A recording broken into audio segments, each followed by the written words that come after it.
Hello. This is a pretty spontaneous video, but I think the issues are very important.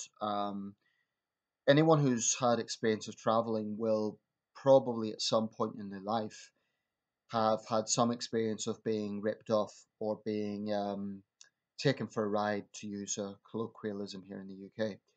Basically means to be taken advantage of. And it's a very frustrating feeling because more often than not, you're powerless unless you're absolutely fluent in the local language. And even then, it's not guaranteed that you're going to get A, your money back, or B, any sort of justice. Well, I've just read a particularly glaring example of this. And the headline is on the BBC, I'll put a link, is as follows: Venice restaurant bill outrages Japanese tourists. Now, apparently, the mayor of Venice himself or herself has weighed into this. Haven't read the whole report just yet, but himself, I should say. Um, it's staggering. 1,100 euros. These four two students were charged. They were students. 1,100 euros, and what they ordered was four steaks, a plate of fried fish, water, and service. That's well, charging for water is just stingy, but that's staggering. 1,100 euros. But they stood up for themselves and they did complain to police um, at the restaurant near St Mark's Square in Venice. Now, I've always known St Mark's Square to be a pricey place. I've never been there. I've been to Rome. Um, I find my experience of Italy, and I have to say it was a brief experience, but my experience was this sort of thing is quite common. It happened to me in Rome where not nothing on this scale, but they will absolutely cross the T's and dot the I's and try to get every single euro out of you for the most absurd things. In some restaurants, I'm not talking about everyone. Um, so I'm not at all surprised by this. I think it's disgusting and I think it's outrageous, but I'm not surprised by it. Um, Anyway, the report continues. Three women with them chose another restaurant, but even they ended up paying 350 euros for three plates of seafood pasta. I didn't even see that bit. So clearly, it isn't just that restaurant. There's a problem in that area. Um, Now, according to local media and according to local commentators, most of the restaurants in the area are foreign owned. In fact, only 1.1% of restaurants are owned by locals, which, whether that is something to do with it, sometimes you get a situation where you get foreign nationals, whether they are operating illegally or whether they just don't care about local laws. I don't know if there are local laws in Italy to, stop exploitation of tourists.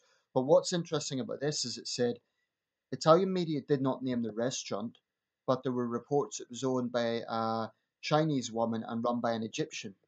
Now, I can't help but think for Japanese tourists owned by a Chinese woman, I cannot help but think, and this is purely my conjecture, it might be totally wrong, is she just trying to get some sort of nationalistic, stab at them? Oh, the Japanese, they invaded my country 70 years ago, so I'll overcharge them. Um, it's conjecture, I've no evidence for that, but um, I wouldn't. There are people out there who have that mentality. They get tribal, and if they take a certain dislike to a particular nationality, they'll just rip them off. Um, and it's really unfortunate that people can be so uh, deceptive and so greedy and so and just exploit people in this way. These are young students, they're not multimillionaires. Um, Even if they were, quite frankly, it would still be wrong. I mean, I hope this restaurant is found and closed, and I hope the owner and the manager thrown out in their ass because it's disgusting behaviour. This is a statement from the mayor of Venice. We will thoroughly examine this episode. We'll check to see if the complaint was made properly, Mayor Luigi Brugnaro tweeted. If this disgraceful episode is confirmed, we'll do all we can to punish those responsible. We are for justice always. Okay, fair play to him for taking taking this up. Um, and the case of the four Japanese Curacao guys has been taken up by Marco Gasparinetti, who's the spokesman for the Venice residents forum called Gruppo 25 April. Please excuse my Italian pronunciation. Um, and what his group has said, we defend local residents. Whoever puts the good name of Venice at risk harms all Venetians, the group said in a tweet. Um, and they're going to post advice for tourists. This is shocking, and this is a particularly extreme case. But I have heard, and it has to be said, this has happened in Italy before. There was a few cases, there was a few years back where tourists were given I think it was €50 for an ice cream. I mean, I understand that Venice is a historic city. I understand St. Mark's Square is a tourist spot, so you would expect to pay a bit more. But there's a bit more, then there's an extortionate amount more. And this definitely fits into the latter category. This is just robbery. Um, and I do think it's disgusting. But it's not just Italy, this happens in other countries. When I was in China, I was certainly ripped off on a number of occasions. And it is very frustrating because I think sometimes people think, oh, well, tourists are stupid. No. You can think that you're assertive. You can think that you've got everything on board. You can think that you speak some of the language. You could still be ripped off. Unfortunately, tourists are a soft target because they're in another country. They don't necessarily know all the laws inside out. So, unfortunately, it's a particularly cowardly thing to do to target tourists. And it happens, unfortunately, here too. My A good friend of mine, Chinese lady, was in London, and a taxi driver there absolutely charged an extortionate amount to bring her from Heathrow to the city centre. I think he charged 200 or 300 quid when it should be about 50 quid at the most. I mean, that sort of thing just infuriates me. Because these people know that in most cases they'll get away with it. Because most tourists don't know the local laws, and they might be angry about it, but they don't. They're not empowered. I feel that cities all over the world, especially tourist cities like Venice, London, you name it, Beijing, local authorities need to recognise that tourism is a big part of the economy, and when tourists are treated badly, it resonates. It resonates on the reputation of the city, and unfortunately, that means that honest businesses are being impacted as well, because then people will assume that they're all corrupt, that they're all behaving like that. Um, and it's just really unfortunate. If I was the mayor of a major city, I would make this quite a big priority. I would be absolutely ensuring that tourists in my city were treated fairly, that they were treated in a courteous manner, and I would show no mercy. I would do everything in my power to tackle problems like this because it is absolutely outrageous. And it's like I said, it's not unique to Italy. I think it's a particular problem in Italy, I have to say, because I've heard a lot of these cases happening in Italy. But it's not unique to Italy. It does happen all over the world, and it's just disgusting. Um, it's just human greed, and I find it very unfortunate. I think the lesson from this is tourists should just have a sort of mass protest, not serve any businesses in St. Mark's Square until they get their act together. And that may mean that some sincere businesses lose out, but then they will put pressure on these criminals. And that's basically what they are, because they're taking money from well, yeah, vulnerable people. Vulnerable in the sense that they're in another country, that they may not speak the language fluently, and so on. So I hope these young men get justice. They'll probably not get their money back, but at least the mayor is taking it seriously. So fair play to the mayor. It sounds like he is taking it seriously and doing the right thing. But certainly, my impression of Venice has always been that it's a very pricey city. My parents were there for their wedding anniversary. They said it's very beautiful, but it is, even by the standards of touristy cities, it is very expensive. Um, when I was in Rome, like I say, I felt I'd been ripped off on one or two occasions, and it happened to me in China. Unfortunately, you can't change human nature. These people are always going to exist. It's unfortunate. I do think that there should be some sort of penalties against them as some sort of deterrent.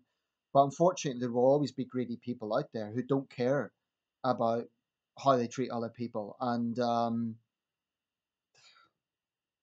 it's a pity the restaurant hasn't been named so that tourists will know to avoid it.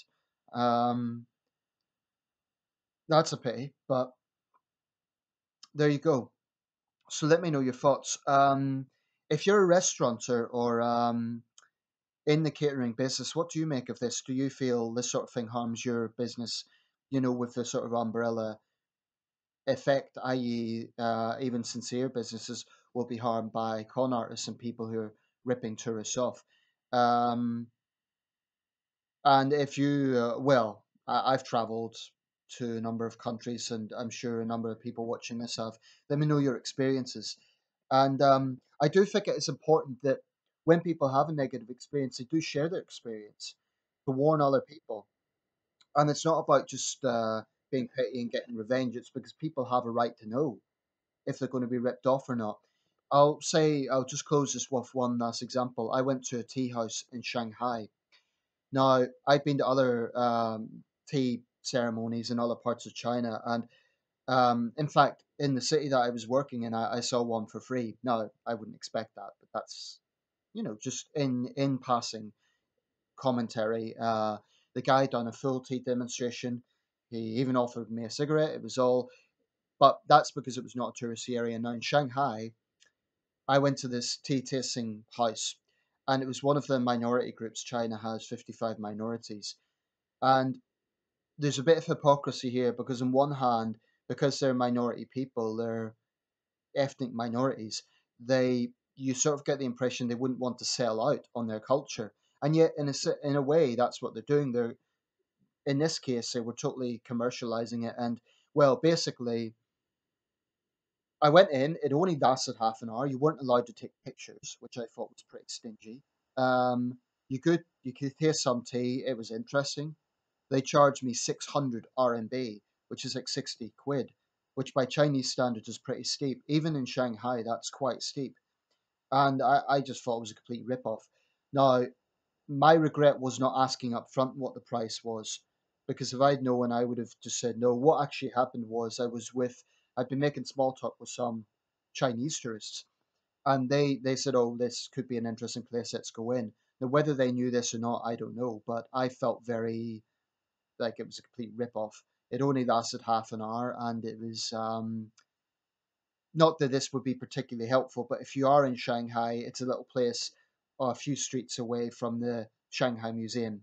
I know that probably doesn't help, but it's like you'd miss it. It's in a little house, and there's just a little door.